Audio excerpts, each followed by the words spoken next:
addressing your age actually in 2025? Or is that complete and total bullshit? Stop trying to be on trend and put all that energy into figuring out, who do I want to be? What do I want to feel? And that's really what fashion is. It is not a label.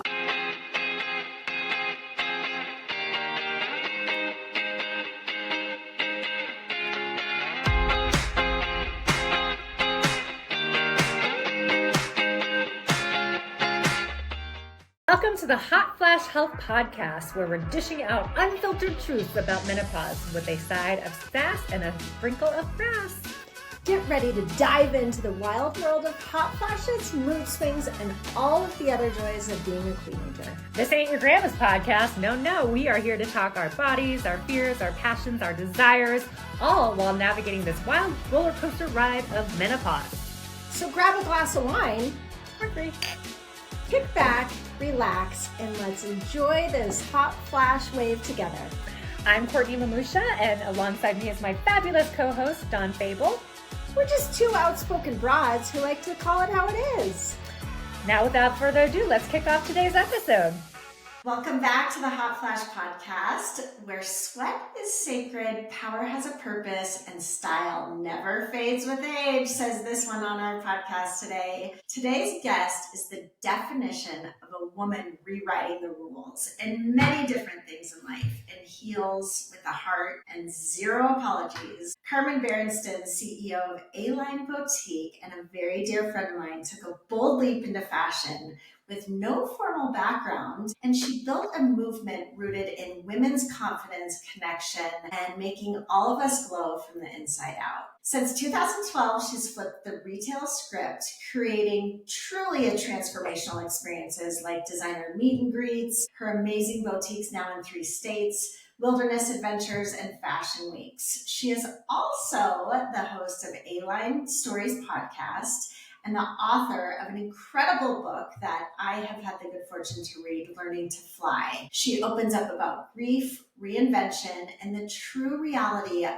becoming whole. Karmen is all about embracing every stage of womanhood. She's certainly helped me and many of my friends do the same, from motherhood to menopause to the magic of midlife reinvention. So if you've ever cried through a hot flash, me, or staring in a closet wondering what in the hell you're going to wear, this episode is for you. Welcome, my friend. It's so good to see your beautiful face. Thank you, Dawn. You too. Thanks for having me. Of course, looking so fashionable as always. You know, you are the queen of Denver, certainly, and quickly making your way into the queen of Salt Lake City, into Carlsbad with opening your amazing boutiques. But we're going to talk about so many different things today. You know, you have really been an extraordinary role model for women really wanting to reclaim their relevance and their style. You weren't born into fashion. You chose it coming from a very successful professional career. Tell us the story why you really curated A-Line and how it's evolved. Well, I hate shopping. I love fashion, but I hate shopping. And I don't mean like the fun shopping when you're on vacation and it's an activity. I'm talking about like when you're like, oh my gosh, I need X for this, or, you know, these life phases of I don't like my body anymore. I've gained this middle part, or I'm going back to work, or, you know, and to really curate and build a working wardrobe takes a skill. It really is a skill to be able to look at a garment and go, this is how it's going to hang. This is what size I am in it. This is how to put it together. And I don't have that skill. I really don't. And I don't want to develop it. There's so many other things that interest me. Now, I want the end result. I mean, this is why I kind of like, I love shopping at Whole Foods or Harmon's out here in Salt Lake, is that I love walking into the deli and getting these fabulous dishes, right? And not doing the work, not buying the ingredients, not chopping it, not making it, and just having the end result that I want. And it's the same thing in fashion. And so I, as you said, started in the tech world and I did well. I sold my company at 33 and got to have some retirement and play and have some money and, very different lifestyle than I grew up with. And at that point, I was able to walk into like Celine or Dior in Paris. And when you walk in there, you're not met by retail help, American retail help. You're met by a stylist who literally takes one look at you and starts pulling, and it goes from cute shirt to cute me. Right. And cute dress to cute me.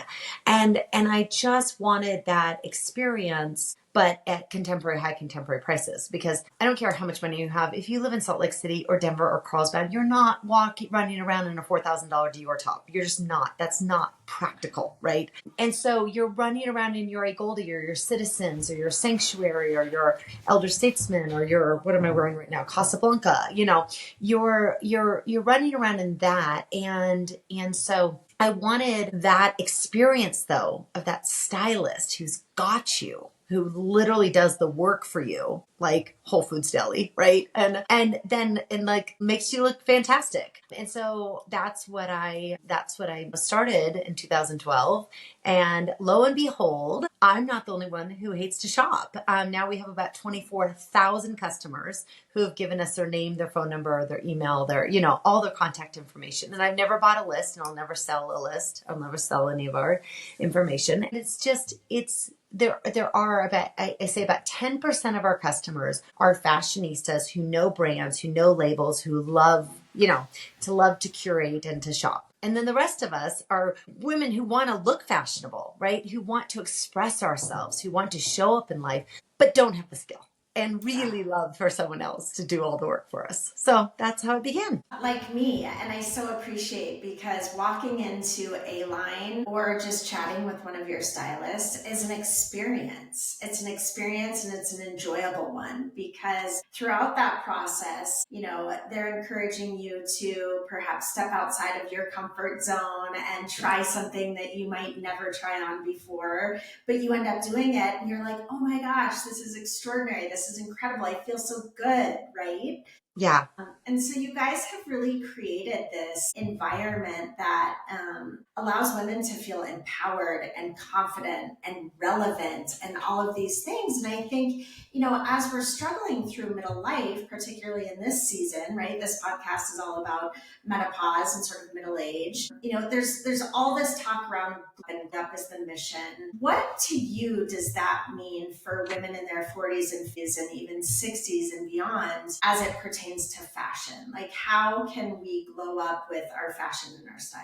I mean, I don't think menopause is the end of youth. I don't think of it like that at all. I think of it as the beginning of unapologetic authenticity. Right? I mean, really, truly, for the first time in your life, it's like, I'm going to show up. And what better way to do that than through style, right? Through expression. I've always loved the expression, don't should on yourself, right? I should do this. I should do this. And I think finally when you reach menopause, you're just like, F it, right? I'm not shoulding on myself anymore. I'm doing exactly what I want. And there's just this so much fun to work with these women who are finally like, who am I? And let's explore it. And let's find out, am I more preppy? Am I more sophisticated today? Am I more granola? Am I whimsical, right? Do I feel romantic? And it's such a fun way to express yourself. And that's really what fashion is. It is not a label. Some people really grew up with this shaming of spending money, or fashion is shallow. And I can articulate this very well now after the last 13 years in A-line and in this industry, is that fashion can be very shallow. When you look to a label to define your worth, it is very shallow, right? When you're saying, I wear Gucci, let's say, and because I have Gucci, I'm significant. Okay, that is very shallow. Like that is very shallow, right? Now, it's very different if you're like, okay, I am spending time to express myself and I appreciate the craftsmanship, the artisan, the quality, and I'm going to purchase this, right, as an expression of who I am. There couldn't be anything less shallow. Anything less shallow. It is really, truly to do the work of figuring out who am I and how do I want to show up is depth, and it also makes everyone around you, it really gives them a gift. So you think about if you walk in one day and you have on loafers, these tailored pants, this buttoned up thing, you're without any words, you are expressing to the world, I'm in more of a serious, polished, kind of on point, right? I don't have time for fluff today, right? And if you walk in more of that, maybe distressed jeans, golden goose, a hoodie, an elder statesman, cashmere, tie-dye hoodie. It's kind of like, I'm feeling creative today, right? Yeah. And you're immediately communicating who you are, what mood you're in. And it's a gift. It's a gift to everyone around you. And to yourself. And then also, it's one of those things, if you don't feel like that, the whole old expression of fake it till you make it, there's nothing more powerful than to literally be like, okay, I don't feel like this today, right? I have a new puppy. I feel like I have a newborn, right? And there's this like, I haven't slept, but then I have a big day and it's like, I'm going to put on this, this bright, fun, colored shirt that just gives me joy when I look at myself on screen. And I'm like, okay, I got this. Yeah, I'm here. I'm showing up. And it is the power of clothes. You do such a beautiful job of making women feel seen, right? And I think we feel so invisible at this time in our lives. We've been dismissed, right? We're not feeling like ourselves. We're, feeling like something is off. And I love it that you describe this phase of life as unapologetic and really leaning into what feels right for you and expressing yourself. Because I've heard time and time again that many people, and it's all in your, it's very much how you approach this phase in your life, but many people consider menopause or middle age sort of an awakening, right? A spiritual awakening of the person that they want to be and they are going to be defined by. So I really, really appreciate what you are doing for women and how you are making women feel seen, because so often we're not seen in our households, with our children, in our marriages, in our professions, just life in general. It's like we're this invisible generation that is just not being seen. Yeah, no, I absolutely agree. And I love that I have gone through menopause. I'm fully on the other side. I'm 50. I'll turn 50 in just a few days, actually 12 days. I have to look at the calendar. But I had a hysterectomy at 37. And so because of that, I went into menopause, not immediately, but early. And and at 46, I had 0 estrogen in me with blood tests. I mean, I was, 0, not a lick. Love the embracing of the next chapter, because it really is one of those things that I'm done having kids. Like, I'm done in some ways nurturing like to the nth degree, and the sacrificial, everything's about everybody else. And finally it's like, no, it's about me. It is about me. And that is a beautiful thing. I have a 13-year-old and I'm unapologetic about modeling to her that it is also about me. And it can be from the littlest things to her yesterday, making this pitch for her not to go to school, right? And right, I mean, nothing new. And I, I always tell her I never say no without a reason, but I gave her a reason. And then it was like, and the reason had to do with me. And she kept going and kept going and kept going. And finally we were driving to school, by the way, on the way. This was the pitch. But she had made this pitch that I need to come to A-Line with you and I can be so helpful. And Mom, can you drop me off after this class because I don't want to go to this one, and And our store is very close to her school. And so, but it was interesting. It was really interesting, Dawn, because finally I just stopped and said, you are missing the point. You are missing the point. I go, what are you missing? And she's like, oh, negotiating's all about, framing it for the other person so they have the win. I go, no, step back further than that. Because I've always talked to her about how do you negotiate, right? And I want her to practice with me so she's better with other people and she can be an advocate and all that kind of stuff. But I was like, Reese, you're missing that you are being the self-absorbed. The universe does not revolve around you. It does not revolve around you. And the reason I gave you is because I had a new stylist starting. I had a podcast in the morning. I didn't have time. And I said, I need to go. I need a focused day. And I needed not to be about you. And that's what I had told her 20 minutes earlier. And I said to her, I was like, no one wants to be around someone who is constantly me, me, me, me, me. And I said, why? And I asked her, I said, why not? And she goes, they're exhausting. And I said, great. You're exhausting right now. You are absolutely exhausting. I am tired and exhausted from this car ride, right? You are not making my day brighter or lighter or anything else. And I think that, would I have done that, like, I don't know, before menopause? Maybe not. Because I was like, but now I'm like, you know what? No, absolutely not. Like my whole life does not revolve around you. And I think that is so healthy for her to hear, because I told her, I was like, the only people that maybe, you are the center of the universe are your parents, because no boyfriend, no roommate, no one else in her life for the rest of her life is going to revolve around her, right? I mean, like we're going to be givers and takers and it's going to be mutual. But I was like, I am doing the worst service if I literally, okay, how can I serve you, my precious child? You know what I mean? Yeah.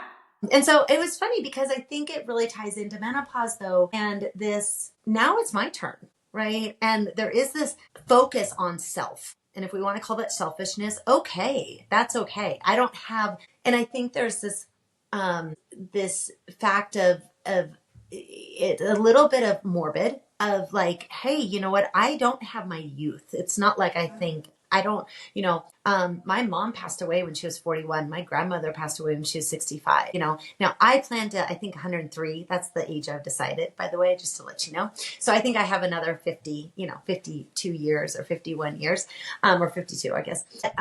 And I don't know why, but I just feel like it's 103. And I want to be harvesting at 90 and everything else. And I'm doing things proactively to do that, right? I mean, I don't know where we stand in this camp of this podcast, but, I'm an estrogen, I'm a progesterone, I'm a hormone replacement girl. I've tried everything. I've tried the creams, I've tried the pellets. I'm a patch girl. That's what I landed on, and that works for me, but point is that I'm not fading out. Right. I am really powering up. And you're shining brighter. I mean, yes. Even in the year that I've seen you, like, go girl, whatever you are doing is working. And you have always been, so confident and so bold. But what makes you so beautiful, Karmen, is your vulnerability too. And what you've just shared in terms of embracing HRT and what you're doing with your daughter. And I think that brings us to a really great point in this podcast, because I think everyone should read your book. You wrote this beautiful memoir, right? It's called In Learning to Fly. And you get very, very real about grief in failed marriage, in finding yourself, in motherhood, in losing your parents. We all, especially in middle age right now, are experiencing those sorts of things, right? Why did you choose to tell your brave, vulnerable story, and what can we learn from you as we are all navigating through those types of things in middle age? I mean, you see so many marriages that are failing. You see a lot of us living in the sandwich generation where we're trying to care for our aging parents and our children. We're navigating through professionalism, successes and failures, and you just put it all out there. Thank you. You're welcome. I put it all out there because I want people to know they're not alone. I think it's so easy to think I'm the only one that's made this mistake. I'm the only one that has this evil thought. And you're not. I can't, for everyone listening, you're not, you're not the only one. And you're human, and there's a human, journey. I love the epic hero's journey of reclaiming your soul and reclaiming who you are. And it's a bumper sticker without all the raw, juicy, vulnerable stories. Because if I just said, hey, live authentically, right? That's a bumper sticker. But when I shared my journey and I shared all the details and all the gritty and all the ugliness, you cheer. And I talk about myself as a character because it's awesome. Close friends close to me who've read it, they're like, by chapter 3, I forgot this was you. I'm literally reading this like this character and this, and I was like, yay, I did my job as a writer. But the thing is that, and it removes, it's like, okay, it's the universal you, right? It's everyone, because there's there's only so many wounds and shames and dreams and that we all share. And so my circumstance might look different, but a lot of, we've all kind of gone through, and that's why it resonates with so many people. But the point is that, we all have this gorgeous, divine, beautiful, glowing soul in us. And it's all the shame and all the wounds and all the fears and everything else that hides that and dims it. And so I wanted to talk about, the shedding of all of that. And then also the excavating of what's in there. And it's messy. When you learn a cartwheel, you don't just all of a sudden do it, right? It's messy. The same thing when you go to play the piano, right? It's messy at first. It doesn't sound good, but you stay with it and you stay with it and you exercise. And it's the same thing about vulnerability and authenticity. And, and that soul is that you step into it and then you're like, but you stay in it and you tease it out. And the more that you do that, the more real it becomes and the more beautiful it becomes. And so I wanted to tell my journey of doing that so that it encouraged and inspired other people to have their journey. And that's exactly what it's done. That's my best text that I've gotten. I've literally gotten these texts and said, because Karmen got on a plane and went to Hawaii by herself, I'm doing X. Right? Or because you I'm doing this. And I was like, yes, feel it, live it, and show up in this world. Like, stop shrinking. But to show up, you have to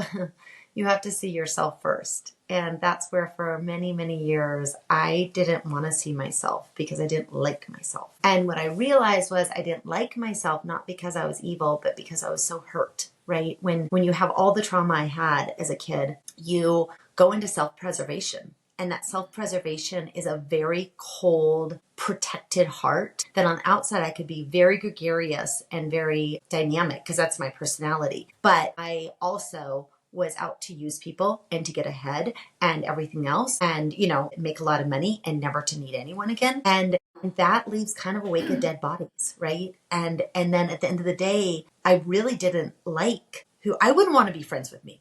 Like, that was before, I started dealing with it. I didn't like myself. And so it's really hard to show up in the world and expose yourself when you don't like what's there. So you have to go inward first and actually deal with it, heal it, sit in it, feel it. And guess what, though? Every single time it does heal. It does heal. And then once you've done that, then all of a sudden, you find your worth and you can show up and you can bright and you can, give and you can you can have this magical, fabulous journey called life. And it really, I view it back to like this enchantment of kids, when you're 6 and 8, or 3, you don't pause before, if you have an idea, you burst into the room and I have this idea, right? You don't think, oh, is my hair cute enough? Oh, is my makeup? Oh, is it going to sound okay? Am I going to sound stupid? You don't think, you just do, you just feel, right? And you let it express. And I think that when you've gone back and healed the stuff and fallen back in love with yourself, what happens is then all of a sudden you can do that again because you know who you are. And so that's why I wrote it. Sorry, that's a very long answer, but that's why I wrote it, because I want other people to know it's a journey and it's a messy journey, but then also have the hope and joy at the end of like, that's why it's worth the work. I love that you just shared that, and thank you, because I think at this point in our lives, we're all being greeted with so much childhood trauma, and we've told ourselves stories for many, many years, and we've shown up for the person that we perhaps needed to be to protect ourselves, but not who we wanted to be, right? And so the fact that you just shared that was amazingly beautiful and just so it's so cool. And how you're showing up for women now as a result of loving that person and grieving the person that you were is so extraordinary, because you are doing things, Karmen. You've opened these phenomenal boutiques, right? Serving thousands and thousands of women to feel confident, to feel empowered. You have curated podcasts. You've written a book. You are, riding horses in the Serengeti and creating these very exclusive experiences for women to go to Paris Fashion Week and to do all of these things. The joy that you have brought others as a result of what you've done is so inspiring. So, I mean, what is next for you? Like, where do you go from here, right? And how do we as women who are stuck in the monotony and stuck in just Groundhog Day and in life, how do we step outside of our comfort zone and embrace adventure and embrace independence and embrace things that make us feel uncomfortable? Because I can't imagine any of these things were comfortable for you when you started them. No, I mean, no, not even feeling grief. I mean, that's why I ran physically, literally kept my life so full for so many years because I did not want to feel for a second an iota of the grief when I lost my mother, or the grief of my father abandoning me, or, or the shame. I didn't want to feel anything. So first of all, it's just you getting brave enough to feel it for a second and to feel all of it and to trust it won't destroy you. I mean, for real, I thought I'm going to wake up in a straight jacket. Like I'm going to wake up insane in a institution if I feel this, because I thought it's going to overwhelm me, and it doesn't. And so that's just, so one, feel, okay. But two, there's also what's really, really cool is to get out of Groundhog Day is a really simple way.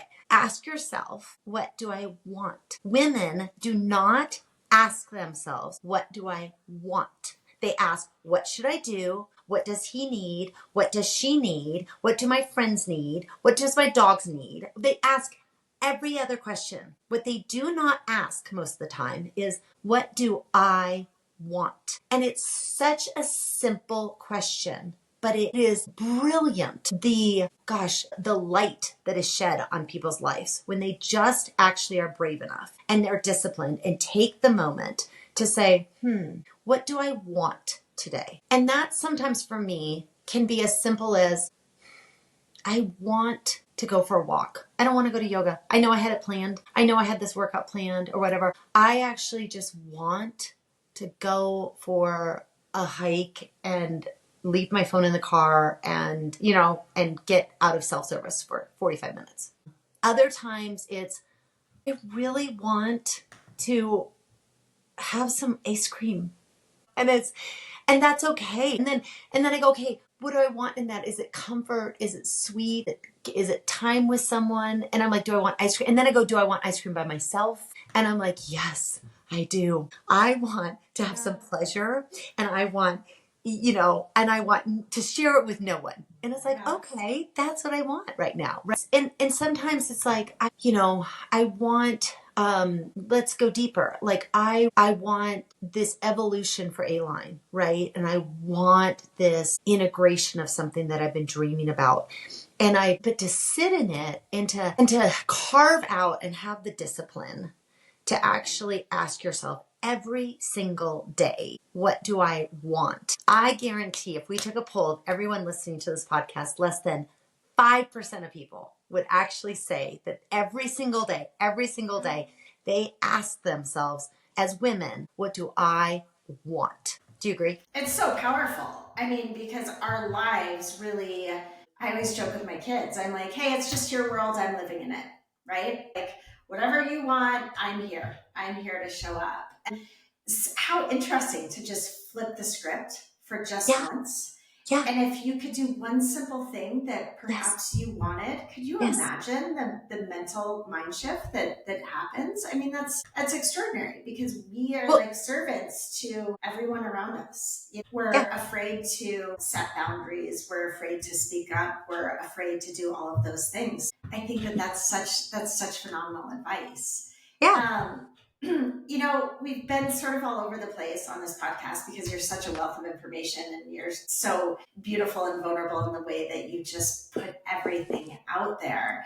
You have raised a beautiful daughter predominantly by yourself for many, many years. And some of the stories that you shared earlier, just in how you're instilling negotiation tools with her and instilling confidence and all of those things. I fear for our generations, and so many of us who have daughters or even sons out there, predominantly daughters, are so taken in by social media and selfies and all of these things. What, Karmen, can you give advice to our listeners and to women out there who have daughters that are navigating through a world of confidence or lack thereof as to how they show up with style and confidence and kindness and all of those things, because it's something that I fear. I have a 9-year-old and she's back there wearing mascara and walks out smelling like a streetwalker, wearing this Sol de Janeiro, and is like getting into these brands. And I appreciate that because I want her to have those opinions, but at the same time, I don't want her to be defined by that. I want her to be confident in her authenticity. Like how do we navigate through our daughters with so much pressure in society? First. Okay, well, first of all, I have the best book that I did not write, but I literally, anyone who has a teenage daughter, and it's specifically written for daughters, and both men and women, moms and dads should read this, it's called Untangled by Lisa Damour, O-U-R, and it's called Untangled. She's a PhD, and it is clinical, it is scientific, it is data-driven, and it is practical. It is absolutely the most brilliant book on, and I love input. I listen to lots of podcasts. I read lots of books. By far, this is the one book that literally every mother needs to read. And who has a daughter. If you have sons, I don't know what you need to read. I don't know that world. So anyhow, but if you have a daughter, you need to read Untangled. Okay, Dawn, you have to read this. And to answer the social media, or to answer all of that, one of the fundamental things about her is that, or she makes in this book, is that girls, unlike boys, are acutely aware when they reach 13, definitely by 14, that in 4 to 5 years, they will be on their own. And there's something in their brain that actually is like, oh my gosh, like they take it seriously. Guys, it's like, I don't know, maybe a thought. I mean, it's nowhere in their universe. Girls are, and even unconsciously, they start practicing being alone. That's why they shut their door.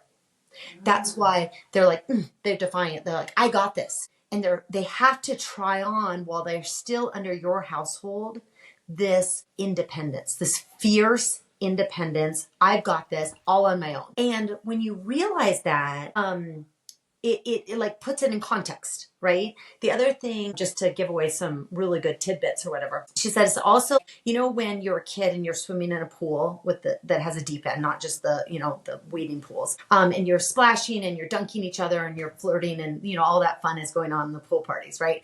And you're swimming and you're having fun and da-da-da-da-da. And then all of a sudden you're finally exhausted and you go to the edge of the pool and you hold on and you catch your breath, right? And then once you caught your breath, you push off and you go back. Well, that's like when, Reese does it. One day it's like, she wants nothing to do with me, right? I should not, I'm invisible. She's got it, everything like that. And then all of a sudden, without warning, she's holding my hand as we're walking into Sephora, right? Or all of a sudden we're in the kitchen and she's just like, hug me, hold me. And I'm like, oh, okay. And then she wants to cuddle and watch a movie. And she's like, literally like a 4-year-old on top of me. And then without warning, the very next, and I think, oh, we've returned and we have this and and then the next day I go to do it and she's like, what are you doing? I'm like, well, I guess we're back. But it's a pool analogy. She's recalibrated. She needed to come in. She needed to go back into, okay, I'm safe. I'm not independent. I don't have to do this on my own. And then once she gets strong again and she gets recalibrated and she feels like, I've got this, she pushes off and it's violent and it can be very violent. And she's back in the middle of the pool playing. And I read this and I was like, oh my gosh, I'm not crazy. So it was very validating for me as a mom, right? I was like, this is real. Okay. But okay. So back to social media, because I know I took a detour there, but where she does talk about it some in it, but what I've really done is also really reminded myself that as authentic as I can be with her and treating her like an adult when she really does show up, right? I treat her as an equal, right? Not that I'm, but that respect and that like, okay, great. You have an opinion. I'm going to listen to you. We're going to talk. We're going to have a communication because I want her practicing like an adult. And so if she runs in and she has a look, I'm like, okay, talk to me about this. What are we embodying? Where are we going? What's this trend? What are we looking for? And it's just staying engaged and leading with curiosity, versus judgment and control. So when you have a teenager, think about it like this, is that when we are met as adults, as women, if I am met with judgment and control, I'm like, F you, right? I mean, this is just human nature. They're not kids anymore, right? So they're just doing what you're going to do, and I would do too. So stop meeting them with judgment and control and meet them with curiosity and respect, right? And now do I just, is it blatant like here's the keys? No. Instead of having judgment and being like, or control of stop this or don't do this or not allowed, I was like, whoa. Okay, you got to help me out here, honey. I was like, what are we going for? What's going on here? And then I remind her too, I was like, I am your biggest fan, and I have to be, and she has to be authentic, but I really am her biggest fan. And I'm like, so I'm just curious. I mean, is it a trend not to blend the blush? Is this a trend, or do you know you're not blended? Just check it. And she's like, wait, I'm not blended? I'm like, no, not really. I said, and then also that when she does it to me, she's like, Mom, you have whatever. I'm like, thank you. And I'm modeling for her, right? How not to be defensive, how not to be insecure, right? And of course, I'm never doing it in front of her friends or anything like that. It's, Yeah. critique in private, praise in public. And that has to apply. And she's feeling seen. Like we've talked so much on this podcast, and that's what you've done so extraordinarily for women throughout the world, is you're allowing them to feel seen. You're doing the same thing with your daughter, and I love it. So everyone take that piece of advice, because that is good stuff. Now, switching over to fashion, to style, to everything that A-Line encompasses and what you've done for extraordinary women, we're going to do something a little new on the podcast today, sort of a lightning round, right? So if you could answer in just a couple brief sentences, but tell us all, I'm 47 years old. I'm certainly not shopping at, Forever 21. I feel like I'm somewhere in between like J. Jill and, I have no fucking idea how to be relevant these days. I'm trying to evolve my style. I'm trying to remain authentic to myself. How has your beautiful style evolved with age? It keeps evolving. I think it's going to continue to evolve. My style has, in every way it's evolved. I have gotten more resolute on what I like. And the biggest thing I guess that's evolved is I don't do fussy. Nothing that's fussy. Everything has to have stretch to it. Everything has to be silky or comfortable. I have to constantly feel like I'm wearing my pajamas, and I'm not. And that's what we can do at A-Line all the time. Like, you can look stylish and sophisticated and polished and literally feel like you're wearing your pajamas though. So I don't do fussy anymore. Okay. What fashion rules for us women in our late 40s or 50s need to be tossed out or eliminated like yesterday? Forget about the trends. Stop trying to be on trend and put all that energy into figuring out, who do I want to be? What do I want to feel? Right? Do I want to feel playful? Do I want to feel sophisticated? Do I want to feel powerful? Right? Figure out how you want to feel and stop focusing on a trend or a style, etc. And then find a good stylist at A-Line and tell them how you want to feel, and we'll embody that for you. I love that. That actually totally answers my next question, which is what to say to women standing in their closet feeling lost. Ask yourself a very simple question. Yes. What to you, Karmen, does dressing your age actually mean in 2025? Or is that complete and total bullshit? No, I think there's definitely addressing your age. The reality is that it's the same appropriateness, though, that we taught our daughters, wear that bathing suit to the beach, but don't wear it to the museum. Right? It's the same thing. There's an appropriateness. And if you feel comfortable in it, you're going to shine. But if you're trying to wear something because that's the trend, or your friend has it on, or so-and-so on TV said you should be whatever, right? You're gonna look ridiculous because you feel ridiculous. So it goes back to feeling and actually pausing for a second and saying, what do I want to feel? And most people don't want to ask that because they're like, even if I answered it, I don't know how to accomplish it. And it's like, well, but now there's lots of tools to help you accomplish it. So let's start the process. Totally. I love it. You are knee deep with all of the latest stylists, all the latest fashion trends. I mean, you have trunk shows all the time with these unbelievable people. What are you seeing for spring and summer trends this year? Oh yeah.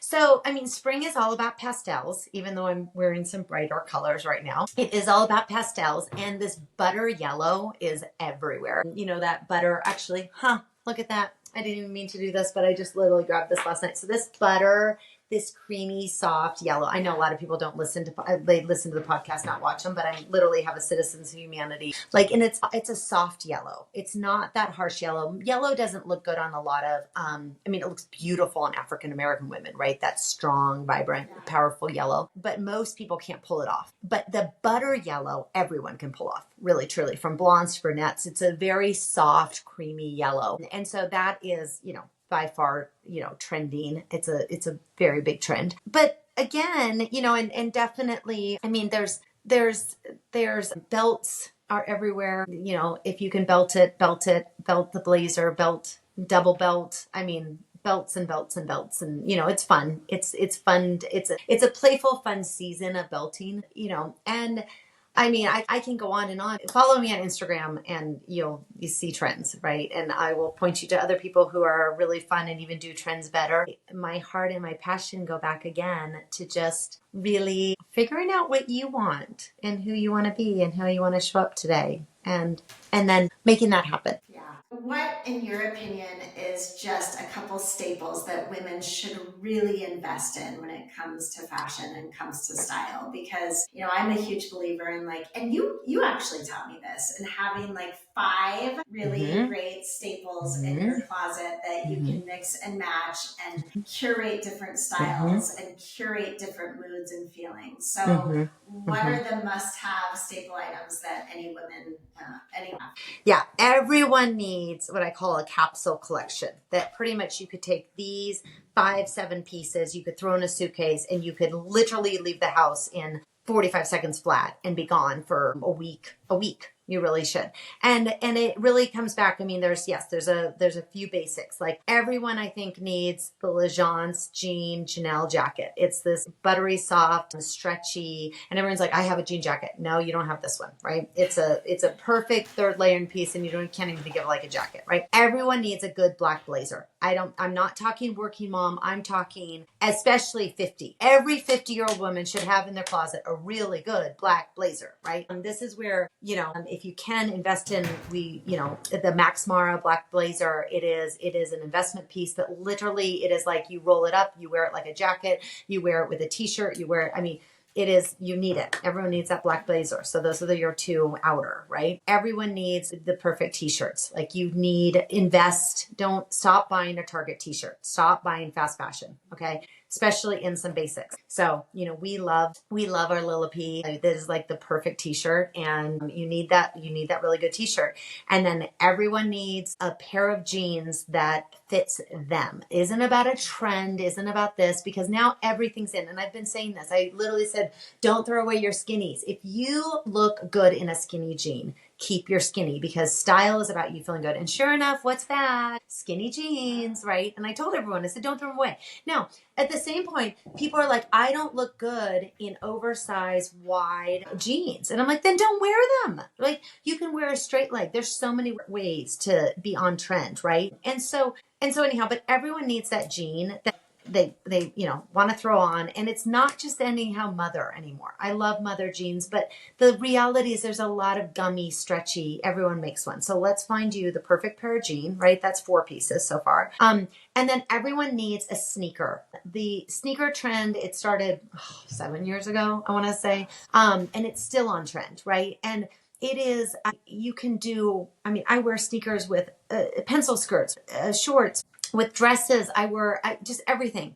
So have that great sneaker, right? And so those are 5 pieces that every 50-year-old woman needs. And they're not your throwaway. It's like, spend the time, shop for them, find them, invest in them, and then take care of them, right? And then model that for our girls too, is There is something beautiful about modeling for them. That's the other thing that the Untangled teaches me, that book, is that at 13, 14, they stop listening. So stop talking, moms. Stop lecturing. They don't listen anymore. Literally, the veil of obedience is just that. And you're literally just pushing them further away with every comment that you make. But what they are doing, they are watching everything. Yeah.